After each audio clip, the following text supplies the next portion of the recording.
के मधुर नाम में एक बार फिर से आप सबका स्वागत है। और जैसा कि हम प्रभु यीशु मसीह के जीवन से ये सीख रहे हैं कि प्रभु जब पृथ्वी पर आए तो उनका मिशन जो था वो आत्मा जीतने वाला मिशन था।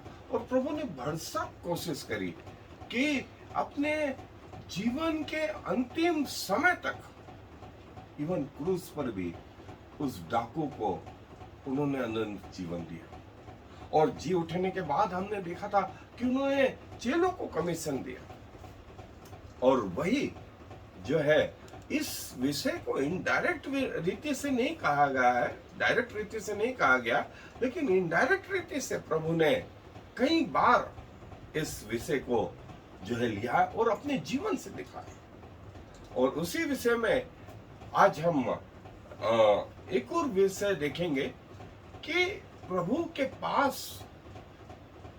जब लोग आए, उन्होंने 70 व्यक्तियों को नियुक्त किया और उनसे कहा, उनको कमीशन दिया, जाओ दो दो करके भेजा। और वे गए और प्रभु ने जो कुछ कहा था उसका वर्णन जो है लूका रचित सुसमाचार का 10वां अध्याय और उसके पहली आयत से मैं आपके लिए पढ़ रहा हूं। सो मेरे साथ यदि आपके पास बाइबल है तो निकाल लें। लूका रचित सुसमाचार उसका 10वां अध्याय उसकी पहली आयत से। और इन बातों के बाद प्रभु ने 70 और मनुष्य नियुक्त किए और जिस जिस नगर और जगह को वो आप जाने पर था वहां उन्हें दो दो करके अपने आगे भेजा। और उसने उनसे कहा, पक्के खेत बहुत हैं परंतु मजदूर थोड़े हैं, इसलिए खेत के स्वामी से विनती करो कि वह अपने खेत काटने को मजदूर भेज दे। जाओ देखो, मैं तुम्हें भेड़ों की नाई भेड़ियों के बीच में भेजता हूँ, इसलिए न बटुआ, न झोली, न जूते लो और न मार्ग में किसी को नमस्कार करो। जिस किसी घर में जाओ पहले कहो कि इस घर पर कल्याण हो। यदि वहां कोई कल्याण के योग्य होगा तो तुम्हारा कल्याण उस पर ठहरेगा, नहीं तो तुम्हारे पास लौट आएगा। उसी घर में रहो और जो कुछ उनसे मिले वही खाओ पियो, क्योंकि मजदूर को अपनी मजदूरी मिलनी चाहिए। घर घर ना फिरना। और जिस नगर में जाओ और वहां के लोग तुम्हें उतारे तो जो कुछ तुम्हारे सामने रखा जाए वही खाओ। वहां के बीमारों को चंगा करो, उनसे कहो कि प्रभु का राज्य, परमेश्वर का राज्य तुम्हारे निकट आ गया है। परंतु जिस नगर में जाओ और वहां के लोग तुम्हें ग्रहण न करें तो उसके बाजारों में जाकर कहो कि तुम्हारे नगर की धूल भी जो हमारे पांव में लगी है हम तुम्हारे सामने झाड़ देते हैं। तो भी यह जान लो कि परमेश्वर का राज्य तुम्हारे निकट आ पहुंचा। मैं तुमसे कहता हूं, उस दिन उस नगर की दशा से सदोम की दशा सहने योग्य। हाय खुराजिन, हाय बेतसदा, जो सामर्थ के काम तुम में किए गए यदि वे सूर और सैदा में किए जाते तो टाट तोड़कर और राख में बैठकर वे कब के मन फिराते। परंतु न्याय के दिन तुम्हारी दशा से सूर और सैदा की दशा सहने योग्य। और हे कफरनहूम, क्या तू स्वर्ग तक ऊंचा किया जाएगा? तू तो अधोलोक तक नीचे जाएगा। जो तुम्हारी सुनता है वो मेरी सुनता है, और जो तुम्हें तुच्छ जानता है वो मुझे तुच्छ जानता है, और जो मुझे तुच्छ जानता है वो मेरे भेजने वाले को तुच्छ जानता है। वे 70 आनंद से फिर आकर कहने लगे, हे प्रभु, तेरे नाम से दुष्टात्मा भी हमारे वश में। उसने उनसे कहा, मैं शैतान को बिजली की नाई स्वर्ग से गिरा हुआ देख रहा था। देखो, मैंने तुम्हें सांपों और बिच्छुओं को रौंदने का और शत्रु की सारी सामर्थ पर अधिकार दिया है, और किसी वस्तु से तुम्हें कुछ हानि न हो। तो भी इससे आनंदित मत हो कि आत्मा तुम्हारे वश में, परंतु इससे आनंदित हो कि तुम्हारे नाम स्वर्ग पर लिखे हैं। प्रभु ने एक पूरी प्लानिंग, एक पूरा कमीशन इन लोगों के द्वारा हम तक पहुंचाया कि ये तुम्हारी स्ट्रेटेजीज होनी चाहिए, ये तुम्हारी प्लानिंग होनी चाहिए, ये तुम्हारी योजनाएं होना चाहिए। जीवन के अंत तक। और जिस उम्र में आप खड़े हैं वहां से पीछे मुड़ के देखिए। यदि आपके द्वारा एक आत्मा भी प्रभु के पास आ गई, तो जैसा मैंने कहा, आपका जीवन क्या हो गया? सफल हो गया। अन्यथा प्रभु ने आपसे उस अनंत जीवन में न्याय के दिन ये नहीं पूछा आपकी डिग्री क्या थी, आपके पास कितने पैसे थे, आपके पास क्या टैलेंट था, आपके पास और क्या क्या था, कितने गहने थे, कितनी विद्या थी, कितनी जमीन जायदाद थी। कुछ नहीं पूछा। एक चीज पूछी, कितनी आत्माएं तुम्हारे कारण से परमेश्वर के राज्य में आए। आपको जवाब देते आना चाहिए। आपको किसी पास्टर को, किसी संस्था को, किसी महान व्यक्ति को ये जवाब नहीं देना है। आपको ये जवाब प्रभु को देना है। सो आप अपने मन में जानते हैं, प्रभु जानता है, और तैयारी रहे। यदि अभी तक इस मिशन में शामिल नहीं है, कोशिश करें कि इस मिशन में शामिल हो और आए अपने अध्ययन को आगे बढ़ाएं। सो जैसा मैंने बताया कि किसी आत्मा को जीतने के लिए हमारे पास एक प्लानिंग, एक जो है योजना हो कि हम कैसे करके जो है प्रभु की बातों को लोगों तक बता पाए। और स्ट्रेटजी मीन्स एक प्लान जो लंबे समय तक कार्य कर सके, और इवांजेलिज्म का मतलब कि कैसे हम दूसरों को प्रभु की बातों को बताएं, क्या तरीके हों। और इवांजेलिज्म को प्रभु की हार्ट बीट कहा जाता है। ये कार्य जो है प्रभु का हार्ट बीट कहा जाता है। और जब स्वयं प्रभु यीशु मसीह पृथ्वी पर थे, तो उन्होंने खुद ये कार्य करा। और न सिर्फ खुद ये कार्य करा, लेकिन उन्होंने चेलों को ये कार्य सौंपा। उसमें से एक जगह जो हमने लूका रचित सुसमाचार में देखी। और पर्सनल इवांजेलिज्म, व्यक्तिगत सुसमाचार प्रचार। इवांजेलिज्म जो शब्द है वो ये कि प्रभु के बारे में बताना, प्रभु यीशु मसीह के पैदाइश, प्रभु यीशु मसीह की सेवा, प्रभु यीशु मसीह की क्रूस के बलिदान, उनके पुनरुत्थान, और उसके बाद उनका स्वर्गारोहण, उनका फिर से द्वितीय आगमन। ये इवांजेलिज्म है, ये प्रीचिंग है, ये गॉस्पल है। और इसके लिए जो है, जैसा हमने यशाया की पुस्तक में देखा था, प्रार्थनाएं वो है जो भूमि को नरम बनाती है। फिर अपॉर्चुनिटी, वो जगह, वो समय, वो सब चीज। और उसके बाद प्रभु की बातों को बताना। और कैसे बताना, इसको मैं आगे और अच्छे से आपको डील करूंगा। और फिर आह्वान, और जो है इस रीति से सबसे पहले पर्सनल इवांजेलिज्म, व्यक्तिगत उद्धार, और उसके बाद पूरी समूह का उद्धार। जैसे पौलुस के समय हुआ, जैसे पतरस के समय हुआ, जैसे आज भी होता है कि एक व्यक्ति के द्वारा मालूम पड़ा पूरा गांव। जैसे प्रभु जब उस सामरी स्त्री के उस सामरिया में होकर के गए, तो वो स्त्री, उसको प्रभु ने बचाया, और वो स्त्री सारे गांव को ले आई। और प्रभु वहां 2 दिन रहे, और पूरे गांव ने प्रभु को ग्रहण कर लिया। पूरे गांव ने प्रभु को ग्रहण कर लिया। सो प्रभु एक आत्मा के प्रति जो है कंसर्न लिए, एक आत्मा के प्रति। और फिर मास इवेंजलिज्म जो है बहुत बात की बात है। यदि प्रभु इस योग्य करता है तो प्रभु आपके लिए वो रास्ते खोलेगा। और जैसे हमने बोला था कि इसके लिए तैयारी चाहिए, तैयारी चाहिए। एक अच्छी खेती के लिए भूमि को जोतना, जो प्रार्थना को बताओ, फिर उसमें जो है पत्थर हटाना, जो ऑब्स्टिकल्स को निकालता है। तीसरा, उसमें अच्छा बीज बोना, जो परमेश्वर के वचन को बताता है।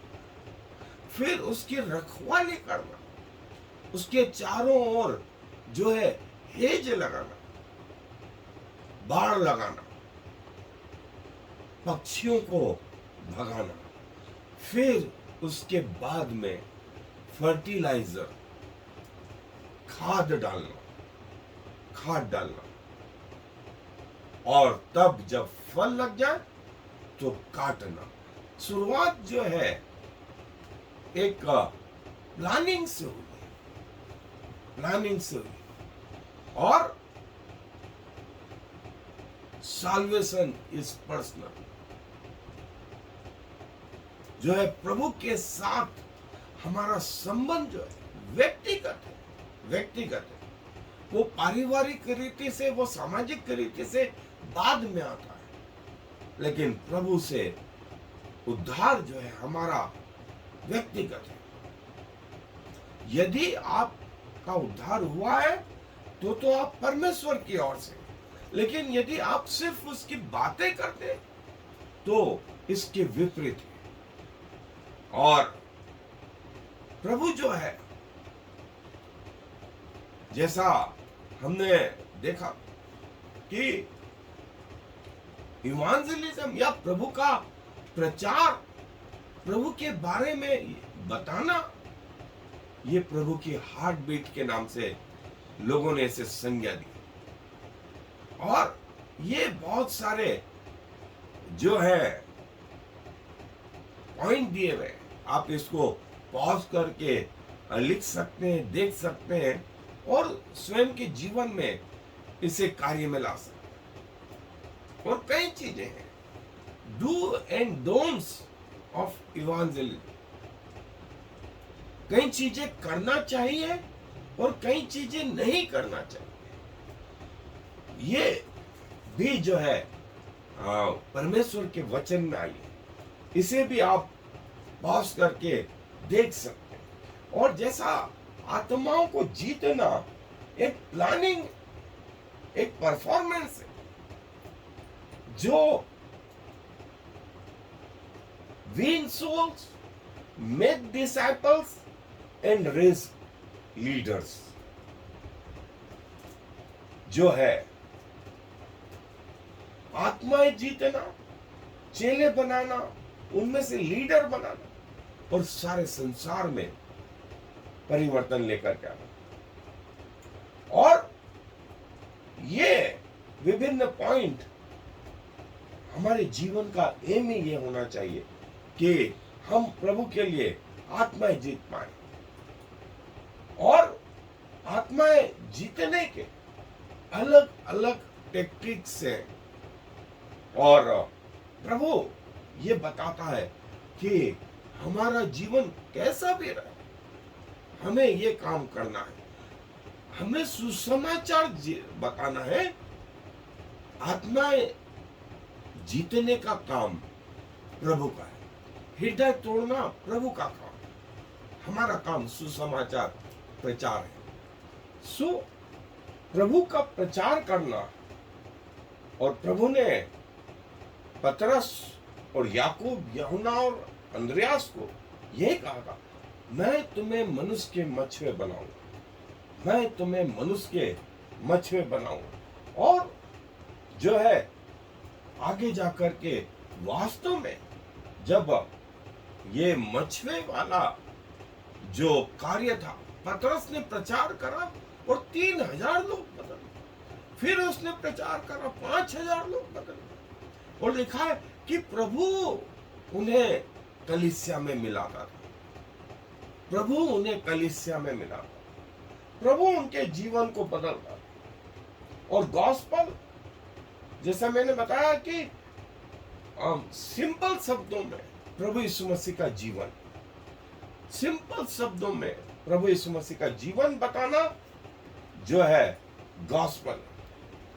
गॉस्पल और प्लानिंग जो है हमारी, जो है वो सारे विश्व के लिए, न सिर्फ व्यक्तिगत, शुरुआत व्यक्तिगत हुई, लेकिन होते होते पूरे विश्व में फैल गई। और हम स्वयं देखते हैं प्रभु ने जो है 11 चेलों को तैयार करा और 11 चेलों ने सारी दुनिया को बदल दिया। यदि उद्धार जो है एक कथा कहानी होती तो ये 100-200 साल में ज्यादा से ज्यादा कुछ सालों में खत्म हो जाती, लेकिन ये उद्धार इतना वास्तविक कि राजा बदले, पढ़े लिखे लोग बदले, और वर्तमान में जो है हम उसके गवाह हैं। और दुनिया का 1/2 हिस्सा जो है मसीह है। दुनिया के 222-23 कंट्री में से 160 कंट्री मसीह है, 160 कंट्री मसीह। इन 2000 साल में उद्धार इतना वास्तविक था कि लोग बदले, राजा बदले। प्रभु जो चाहता था वो ये कि पृथ्वी की छोर तक जो है हम पहुंच जाएं, और ऐसा हुआ। और कैसे किसी व्यक्ति को प्रभु के पास लाएं, सिंपल सी जो चीजें हैं वो जो है हम बता सकते हैं कि क्या आप जानते हैं पाप क्या होता है और पाप की सजा क्या है, और इस सजा को हमें मिलना चाहिए था, लेकिन प्रभु यीशु मसीह ने उस क्रूस पर हमारे लिए बलिदान दिया ताकि हमारे पाप धुले जाए और हमारे काम जो है हमको बचा नहीं सकते। और क्या आपको लगता है कि आप एक पापी हैं? यदि आप प्रभु पे भरोसा करेंगे, प्रभु आपको जीवन देंगे। From salvation to soul winning. जब हमारा उद्धार हुआ तो हम यहां से जो है कैसे जो है दूसरों को बचाने वाले हो जाएं। प्रभु ये चाहते, ये चाहते। और प्रतिदिन एक समय ऐसा आए कि हम जो है अपने जीवन के द्वारा, अपने बातों के द्वारा, अपने व्यवहार के द्वारा जो है आत्माओं को प्रभु यीशु मसीह के पास ला पाए। और जैसा मैंने कहा कि हमारे जीवन के अंत बिंदु जो है यहां पर समाप्त हो कि प्रभु तूने मुझे 5 तोड़े दिए थे, तूने मुझे 1 तोड़ा दिया था, तूने मुझे 10 तोड़े दिए थे, मैंने 10 और कमाए, 5 और कमाए, 1 और कमाया। और प्रभु ये कहे कि हे धन्य और उत्तम दास, तू थोड़े में विश्वास योग्य रहा, मैं तुझे बहुत वस्तुओं का वारिस बनाऊंगा। और ये प्रभु स्वयं जब पृथ्वी के जीवन में थे, प्रभु जो है इस मिशन में लगे हुए थे। और जो है आत्मा जीतने के विरोधी जो अपोजिशन है वो बहुत सारे, सारा संसार शैतान के वश में है। सिर्फ कुछ एक लोगों को छोड़ के जो ईमानदारी से प्रभु के पीछे चलना चाहते।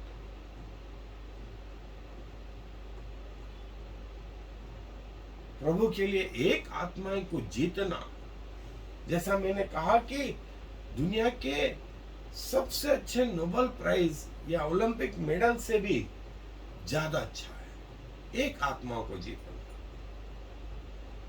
और कैसे हम बता सकते हैं कि हम सब पापी हैं, हम सब ने पाप किया और पाप की मृत्यु जो है वो नरक है, और प्रभु यीशु मसीह ने हमारे बदले ये कीमत अदा करी, और प्रभु आपको बचा सकते हैं,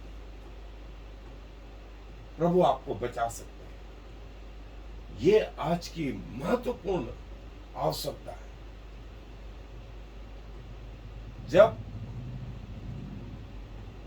प्रभु आपको बुलाते हैं तो आपको आत्माएं जीतने के लिए, न कि आर्ग्यूमेंट करने के लिए, न कि विवाद करने के लिए, न कि डिस्कस करने के लिए। एक बुद्धिमान व्यक्ति जो है इसको जानता है कि कैसे प्रभु के लिए आत्माएं जीते, और आत्माएं जीतना जो है एक मिशन है, एक मिशन, एक प्लानिंग है। Soul winning clinic. और जब आप प्रचार करते हैं, पवित्र आत्मा जो है उस व्यक्ति के अंदर कार्य करता है, और परिणाम जो है एक आत्मा प्रभु के पास आती है, और आपका और हमारा उजाला इस दुनिया में चमके कि लोग हमारे कामों को देखकर हमारे स्वर्गीय पिता की बड़ाई करें। और ये वो क्राउन है जो स्वर्गीय जीवन में प्रभु देंगे, यदि एक आत्मा भी हम जीत पाए। आए दुआ में अपने सरों को झुकाएं। प्रभु जी धन्यवाद देते हैं कि आपका कमीशन हमारा कमीशन है, आपकी इच्छा हमारी इच्छा है, और प्रभु जी हमारे जीवन जीने का उद्देश्य आपके राज्य में बढ़ोतरी हो। प्रभु जैसे आपके अनुग्रह से, आपकी दया से हम बचाए गए, हम चाहते हैं प्रभु ये दया, ये अनुग्रह दूसरों पर भी हो, और बहुत सारे लोग जो अंधकार में जा रहे हैं, जो उस नरक में जा रहे हैं, प्रभु वे आपके मार्गों में आए और आपका जीवन उनमें पाया जाए। प्रभु हमारी छोटी सी कोशिश भी यदि हमारी मृत्यु तक आपके राज्य में एक आत्मा को ला पाएगी, प्रभु हमारे जीवन धन्य रहेंगे। इसके लिए हम अपने आप को आपको समर्पित करते हैं, और इस विनती को प्रभु यीशु मसीह के नाम के कारण से मांग लेते हैं। सुने और ग्रहण करें। आमीन और फिर आमीन। Shema Yisrael Yahweh Eloheinu Yahweh Echad. Hear, O Israel, the Lord is our God, the Lord alone.